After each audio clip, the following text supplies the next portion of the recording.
మిత్రులందరికీ హనుమ జయంతి శుభాకాంక్షలతో మీ అనేక ఛానల్ సమర్పిస్తున్న ప్రత్యేక సంచిక శ్రీ హనుమద్ వైభవానికి స్వాగతం. మిత్రులారా, రామాయణ మహాభారతాలు వైదిక సంస్కృతికి దివ్య నేత్రాలు. శ్రీమద్ రామాయణం అంటే శ్రీరామ వైభవం, హనుమ వర్ణనయే. సకల వేదాల సారం, సకల శాస్త్రాల సారం రామాయణం. హనుమ రామాయణ మహామాల రత్నంగా ప్రసిద్ధి చెందినవాడు. హనుమ సర్వశాస్త్ర విశారదుడు, వేదాంగాలు సమగ్రంగా గ్రహించినవాడు. వాయుదేవుడు గరుత్మంతునితో సమానమైన వేగవీరుడు, బుద్ధిశాలి, వాక్చాతుర్యంతో, సమయస్ఫూర్తితో, అసమాన ప్రజ్ఞతో క్లిష్ట కార్యాలను సైతం నిర్వహించడంలో గొప్ప సామర్థ్యం కలవాడు. అమిత బలశాలి. వాల్మీకి రామాయణంలోని కిష్కింధకాండ, సుందరకాండ, యుద్ధకాండంలో హనుమద్ వైభవానికి నిలువెత్తు దర్పణాలుగా ఉన్నాయి. మునజీవం మారుత తుల్యవేగం, జితేంద్రియం బుద్ధిమతాం వరిష్టం అని నిత్యం మనం కీర్తిస్తుండే హనుమద్ వైభవాన్ని మరికొంత వివరంగా చెప్పుకుందాం ఈరోజు.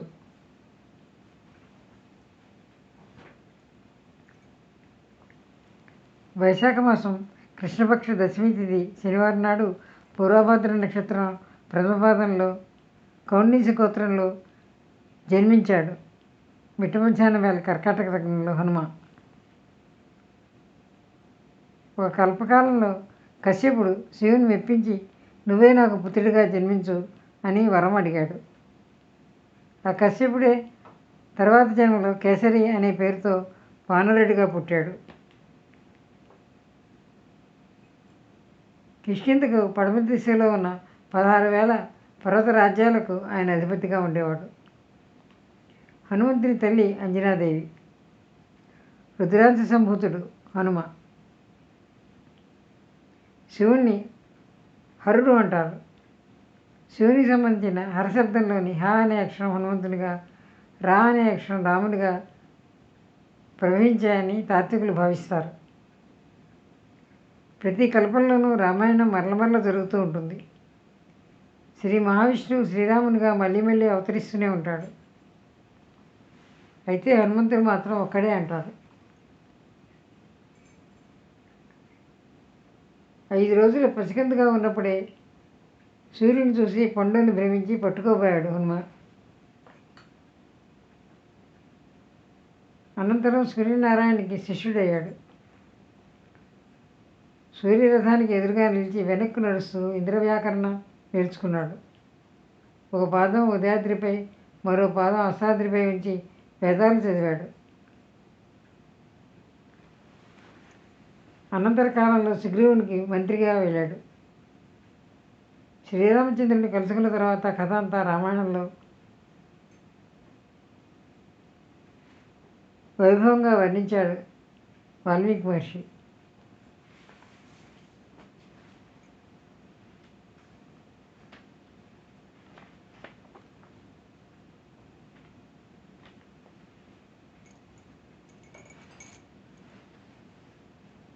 మన్యు సూక్తం, బలితదా సూక్తం, పవమాన సూక్తం, భైరవతంత్రం, ప్రయోగసారం మొదలైన గ్రంథాలలో హనుమంతు పూజా విధానం సవిస్తరంగా చెప్పబడింది. హనుమంతుని వైభవం వర్ణించబడింది. ఆత్మరక్షణకు, శత్రు పరాజయానికి, వాక్పటుత్వానికి, ఐశ్వర్యప్రాప్తికి, రోగనాశనానికి, సమస్త భూత ప్రేత పిశాచ గ్రహ పీడాశాంతికి, ఉపమృత్యు పరిహారానికి, అఖండ లక్ష్మీ ప్రాప్తికి, ఆయురారోగ్య ఐశ్వర్య సర్వ మనోరథ సిద్ధికి హనుమత్ పూజ రాజమార్గంగా తంత్రశాస్త్రంలో చెప్పబడింది.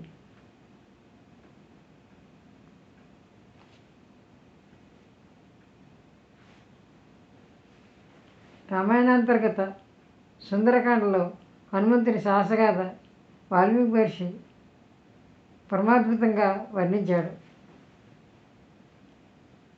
ఈ సుందరకాండ పారాయణకు విశేష మహత్యం ఉంది.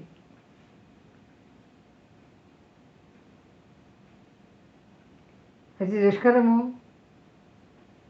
క్లిష్టమైన సముద్ర లంఘనం, అనంతరం మైనాక ప్రసంగం, సురసా ప్రసంగం, శమికా సంహారం, లంకిని పరాజయం, లంకాన్వేషణ, అశోకవనంలో సీతా సందర్శనం, అంగుళీక చూడామణి వినిమయం, అశోకవన ధ్వంసము, రావణ శత్రు సైన్య వినాశం, అక్షకుమార వధ, ఇంద్రజిత్తు యొక్క బ్రహ్మాస్త్ర ప్రయోగము, రావణ బ్రహ్మ సభలో హనుమంతుని వీరోచిత ప్రసంగం,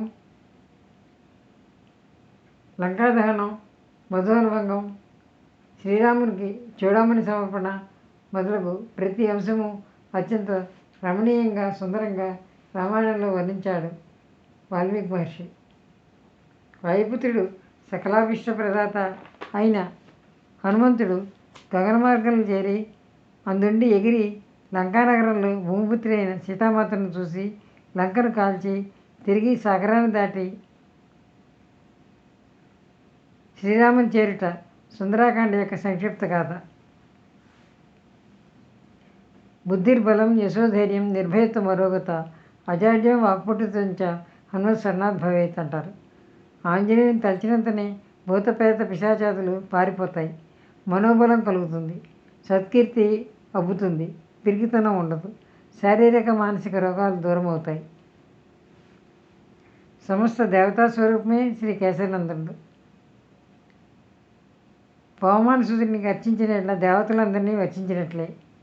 నవ్యాకరణ పండితుడైన హనుమంతుని సేవించిన భక్తుడు సరస సంభాషణాచితుడు, వాక్పటుత్వం కలవాడు అవుతాడు. కుబుద్ధిని తొలగించి సత్పథంలో నడిపించి పురుషార్థాలను ప్రసాదింపచేయడంలో హనుమంతునికి మించిన దైవం మరొకరు లేరు. పవమానసుడు భోగాన్ని మోక్షాన్ని కూడా ప్రసాదిస్తాడు. ఐహిక కార్యాలను సాధించడంలో, ఆపదలను పోగొట్టుకోవడంలో ఆంజనేయుని స్మరణ మనకు తక్షణ కర్తవ్యం.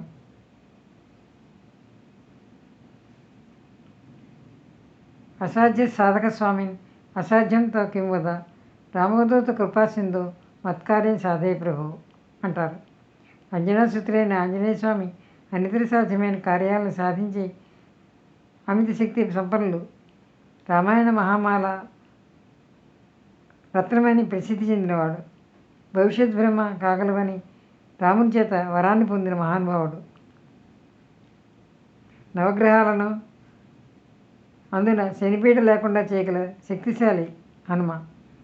ఏకాదశి రుద్రుల్లో ఈ స్వామి అజేకపాదుడు అని అంటారు. కనుకనే రుద్రాంశ సంభూతాయ నమః అని ఆంజనేయుని కీర్తిస్తారు.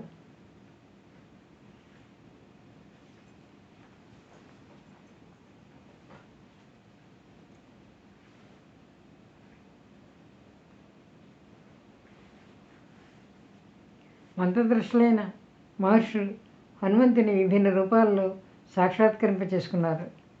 భక్తాభీష్టప్రదుడైన స్వామి భక్తులు కోరుకున్న రూపాల్లో దర్శనమిస్తాడు.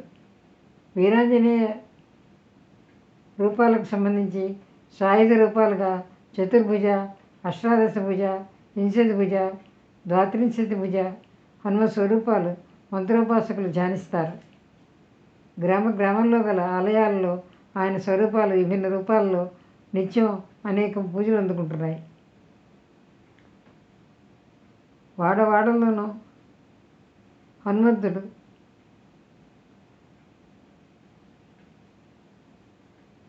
రహదారి దేవుడిగా పూజించబడుతున్నాడు. ప్రసన్నాంజనేయ స్వామి స్వరూపం అందరూ ఉపాసించదగినది. వీరాంజనేయ రూపాన్ని ధ్యానించడం వల్ల నిర్భయత ఏర్పడుతుంది, రోగాలు నశిస్తాయి. అభరాంజనేయుని రూపాన్ని పూజించడం వల్ల బుద్ధిర్బలం పెరుగుతుంది, శారీరక ఆరోగ్యం, ధైర్యస్థైర్యాలు కలుగుతాయి. దాసాంజనేయమూర్తి రూపాన్ని అర్చిస్తే యశస్సు పెరుగుతుంది, కీర్తి లభిస్తుంది, వాక్సిద్ధి కలుగుతుంది. లౌకిక పారమార్థిక కోరికలన్నిటికీ హనుమదారాధన ఎంతో శ్రేష్టమైంది.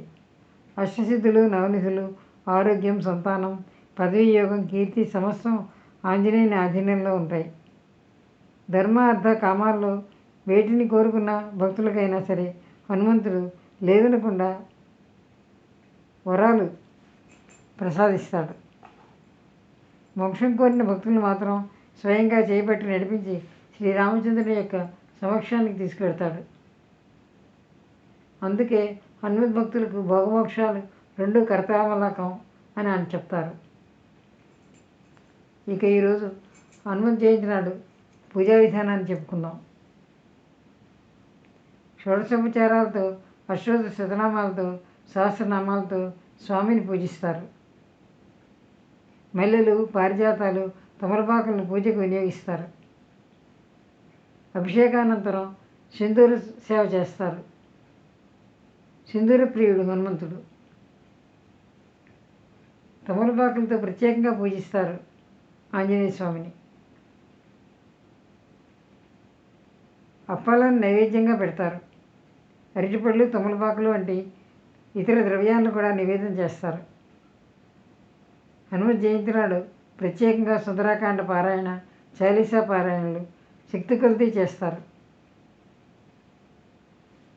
తెలుగునాట ఆంజనేయ స్వామి ఆలయాల్లో త్రిరాత్ర, పాంచరాత్ర దీక్షతో హనుమత్ జయంతి వేడుకలు వైభవోపేతంగా నిర్వహిస్తారు. ఏ విధానంలో అయినా సరే వైశాఖ బహుళ త్రయోదశి నాటికి పూర్ణాహుతి జరిగేలా ముహూర్తం నిర్ణయిస్తారు. పారాయణలు, హోమాలు, అర్చనలతో హనుమత్ జయంతి వేడుకలు మహావైభవోపేతంగా వైశాఖ వేసంగిలో జరుగుతాయి. సువత్సల సహిత ఆంజనేయ స్వామికి వేడుక కళ్యాణాలతో హనుమత్ జయంతి వేడుకలు ముగుస్తాయి. బుద్ధిర్బలం యశోధైర్యం నిర్భయత్వం అరోగత అజాడ్యం వాక్పటుతంచ హనుమత్ స్వర్ణాద్భవేత్. మిత్రులారా, ఇది ఈనాటి హనుమత్ జయంతి ప్రత్యేక సంచిక హనుమద్ వైభవం. విన్నారు కదా. ఇది కనుక మీకు నచ్చినట్లయితే లైక్ చేయండి, షేర్ చేయండి, అనేక ఛానల్ సబ్స్క్రైబ్ చేయండి. నమస్తే సెలవు.